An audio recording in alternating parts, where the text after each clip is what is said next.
नमस्कार, मीडिया हलचल देख रहे हैं आप और मैं हूं आपके साथ अर्पित जैन। उत्तर प्रदेश की सियासत में इस वक्त एक कश्मकश है और वो कश्मकश इसलिए है क्योंकि रैलियों का दौर थम सा गया है, चुनाव प्रचार रुक सा गया है, लेकिन चुनावी दल अपनी अपनी तरह से जनता के बीच जा रहे हैं। समाजवादी पार्टी का गठबंधन जिस तरह से भाजपा को टक्कर दे रहा है और गठबंधन के साथ ही जिस तरह से दम भर रहे हैं, उसको लेकर आज हम बात करेंगे। हमारे साथ जनवादी पार्टी सोशलिस्ट के राष्ट्रीय अध्यक्ष डॉक्टर संजय चौहान जी मौजूद हैं। नमस्कार संजय जी, स्वागत है आपका मीडिया हलचल पर। जिस तरह से सियासत आप देख रहे हैं उत्तर प्रदेश से और लगातार आप भी फील्ड पे हैं, जनता के बीच हैं, आपको क्या लगता है कितना समर्थन आपको मिल रहा है और चुनावी तैयारियां जनवादी पार्टी की सपा के साथ किस तरह की चल रही है?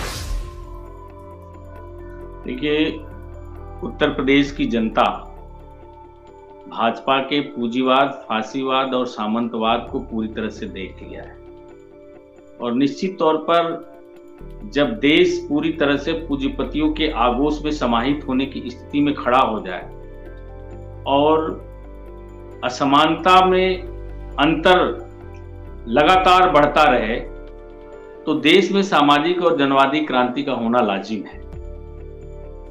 उत्तर प्रदेश की आवाम भाजपा के झूठ को, भाजपा के छलावे को देख चुका है। महंगाई कम करने के नाम पर आई थी, सबसे ज्यादा महंगाई का दर इस सरकार में बढ़ा। बेरोजगारी दूर करने के नाम पर आई थी, बेरोजगारी का दर सबसे ज्यादा इस सरकार में बढ़ा। गरीबी उन्मूलन के नाम पर आई थी, गरीबी रेखा से नीचे जीवन यापन करने वालों का अनुपात सबसे ज्यादा इस सरकार में बढ़ा। महिला उत्पीड़न के नाम पर आई थी, महिला सशक्तिकरण के नाम पर आई थी, सबसे ज्यादा महिलाओं के साथ अभद्रता और बलात्कार इस सरकार में हुआ है। और सबसे बड़ी बात, ये सरकार सामाजिक न्याय के नाम पर आई थी, लेकिन पिछड़ों और दलितों के साथ जो भेदभाव इस सरकार ने किया है और जो भी सरकारी नौकरियां इस सरकार में निकली और उन भर्तियों का परिणाम आया, उन भर्तियों में पिछड़ों और दलितों के साथ पूरी तरह से पक्षपात हुआ और 27% का जो बैकवर्डों का रिजर्वेशन था, किसी भी भर्ती में इन्हें 27% का आरक्षण नहीं मिला और जो AWS को आरक्षण दिया गया था वो 10% रिजर्वेशन भी AWS का बैकवर्ड रिजर्वेशन के 27% रिजर्वेशन से ही दिया जा रहा है। तो ये सारी चीजें देख करके उत्तर प्रदेश का नौजवान, बेरोजगार, किसान, जिसकी आय दूनी करने के नाम पर ये वोट लिए थे और आज आलम ये है कि किसान अगर अपनी सिंचाई के लिए बिजली का कनेक्शन लिया है तो उसके कनेक्शन को बिजली विभाग इतना महंगा बिजली कर दिया है कि काट दे रहा है, सही से लोग सिंचाई तक नहीं कर पा रहे हैं और सही उनके जिस तरह से आप कह रहे हैं कि भारतीय जनता पार्टी की सरकार में मिल पा रहा है, इतनी परेशानियां हैं। इन चुनाव को लेकर जो आपकी पार्टी है उसकी क्या तैयारियां हैं? जनता के बीच आप जा रहे हैं, आपको क्या लगता है कितना वोट आपके साथ जुड़ पा रहा है? देखिए, इस बार पूरे उत्तर प्रदेश का बैकवर्ड, दलित और प्रगतिशील सोच के लोग अखिलेश यादव जी के नेतृत्व में खड़े हो गए।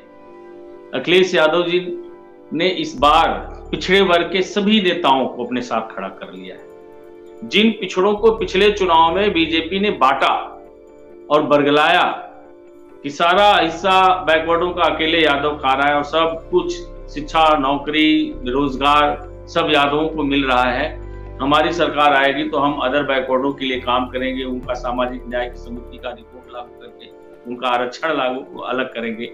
ये सारी चीजें सरकार इनके बनने के बाद कुछ भी नहीं हुआ और नहीं तो और बैकवर्ड रिजर्वेशन की स्थिति को इस स्थिति पे लाके खड़ा कर दिया कि बैकवर्ड की मेरिट हाई जा रही है और जनरल की मेरिट लो जा रही है, इसकी प्रासंगिकता भी खत्म कर दिया। तो अखिलेश यादव जी की जो तैयारी थी छोटे छोटे दलों को साथ लेकर के चलने का, ये सिर्फ छोटे दल नहीं है बल्कि ये जो अदर बैकवर्ड जातियां हैं इनकी गोलबंदी है, इनके पॉलिटिकल संगठन है, इनकी पॉलिटिकल गोलबंदी है और वो सब अखिलेश यादव जी के साथ है। भाजपा के पास तो उनका वोट भी नहीं बचा है। कुछ चंद जो योगी जी के समाज के लोग हैं, कुछ चंद जो लोग हिंदुत्व के नाम पर अभी बहके हुए हैं, वही कुछ चंद वोट उनके पास बचा है। और अखिलेश यादव जी जिस तरह से अखिलेश यादव ने इतने सारे छोटे दलों को साथ ले लिया है, आपको नहीं लगता एक खिचड़ी तैयार हुई है और चुनाव होते ही इस खिचड़ी को संभालना बहुत कठिन पड़ने वाला है? नहीं, देखिए, हमारे साथ जो भी दल हैं, समाजवादी पार्टी के जो भी सहयोगी दल हैं, उनका लक्ष्य अखिलेश यादव जी की सरकार बनाना है। उनका लक्ष्य ये नहीं है कि हमें ज्यादा से ज्यादा नंबर ऑफ सीट्स ही लड़ना है। तो जब लक्ष्य बड़ा है तो छोटी चीजें गौण हो जाती है। और निश्चित तौर पर हमारे सारे दल के साथी हैं, एकदम मुस्तैदी से अपने अपने क्षेत्रों में अपने अपने संगठनों को लेकर के अखिलेश यादव जी को मुख्यमंत्री बनाने की जंग लड़ रहे हैं। इसलिए कहीं भी कोई दिक्कत नहीं आने वाली है। खिचड़ी बनेगी और मुकम्मल खिचड़ी बनेगी और उत्तर प्रदेश में सरकार भी बनेगी।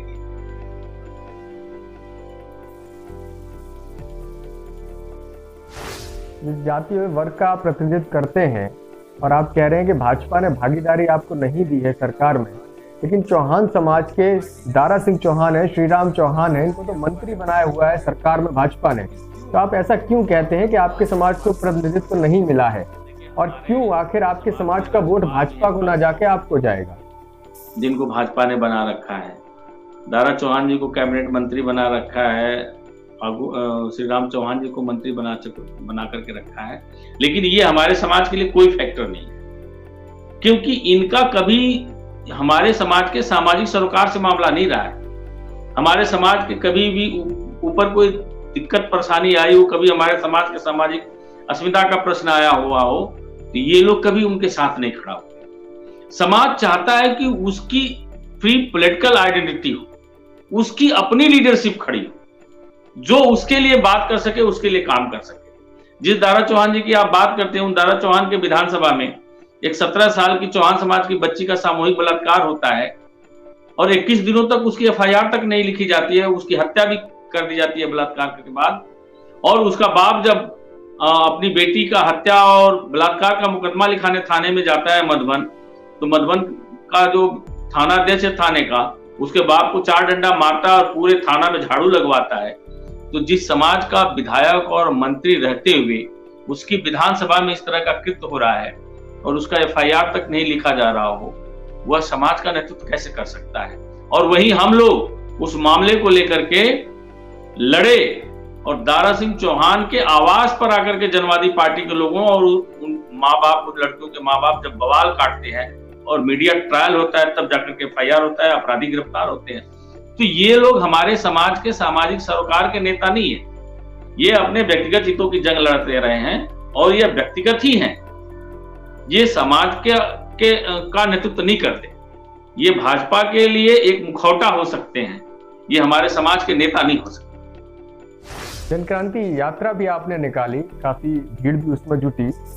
आपको क्या लगता है उस यात्रा का क्या असर पड़ा और कितना जन समर्थन आपको महसूस हो रहा है कि उस यात्रा के निकलने से आपको प्राप्त हुआ?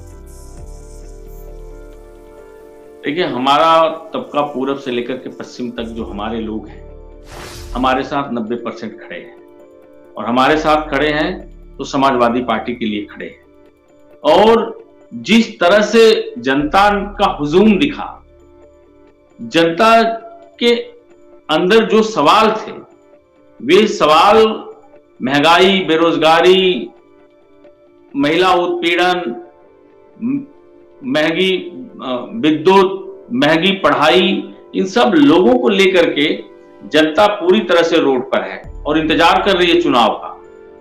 भाजपा को लोग सबक सिखाएंगे और 2022 में भाजपा, मुझे नहीं लगता कि वो 50 सीट भी ला पाएगी, ये स्थिति बन गई। सीटों का आपने जिक्र छेड़ दिया, क्योंकि गठबंधन में हैं आप सपा के साथ, और गठबंधन में अगर पहली लड़ाई होती है तो वो होती है सीटों को लेकर ही। हालांकि मुझे उम्मीद नहीं है कि आप इस बात का जवाब देंगे कि आखिर सपा ने आपको गठबंधन में कितनी सीटों का वायदा किया है, लेकिन क्योंकि अब चुनाव बिल्कुल नजदीक है और आपकी बातें हो ही चुकी होंगी, इसलिए मैं पूछना चाहता हूँ कि क्या कितनी सीटों पर आपकी बात हुई और कितनी सीटों पर आपकी पार्टी लड़ने जा रही है? जो लोग भी चुनाव लड़ने वाले थे, हमने उनकी सूची राष्ट्रीय अध्यक्ष अखिलेश यादव जी को दे दिया है। अब ये उनका विषय है कि उनमें से कितने लोगों को चुनाव लड़ाते हैं। हमारी अपनी पार्टी है, जिन सीटों को हम अपने पार्टी के सिंबल पे जीत सकते हैं, उन्हें हम अपने पार्टी के सिंबल से लड़ेंगे। जहां हमें लगेगा कि समाजवादी पार्टी का सिंबल ही यहाँ पर जीत सकता है, तो कैंडिडेट हमारा होगा, क्योंकि हमारा लक्ष्य नंबर ऑफ सीट्स लड़ना नहीं है ज्यादा से ज्यादा। हमारा लक्ष्य अखिलेश यादव जी की सरकार बनाना है और इस देश और प्रदेश से पूंजीवाद और सामंतवाद के खिलाफ भाजपा के एक निर्णायक जंग छेड़ना है। तो बहुत बहुत धन्यवाद डॉक्टर संजय जी हमारे साथ जुड़ने के लिए और अपना कीमती वक्त देने के लिए। तो ये थे डॉक्टर संजय चौहान, जनवादी पार्टी के राष्ट्रीय अध्यक्ष, जो बता रहे थे कि सपा गठबंधन में उनकी लड़ाई सीटों की नहीं है, बल्कि वो ये चाहते हैं कि किसी भी तरह अखिलेश यादव को मुख्यमंत्री बनाया जाए और उत्तर प्रदेश को वापस विकास की राह पर ले जाया जाए। आप देखते रहिए मीडिया हलचल, जुड़े रहिए और हमें सपोर्ट जरूर कीजिए।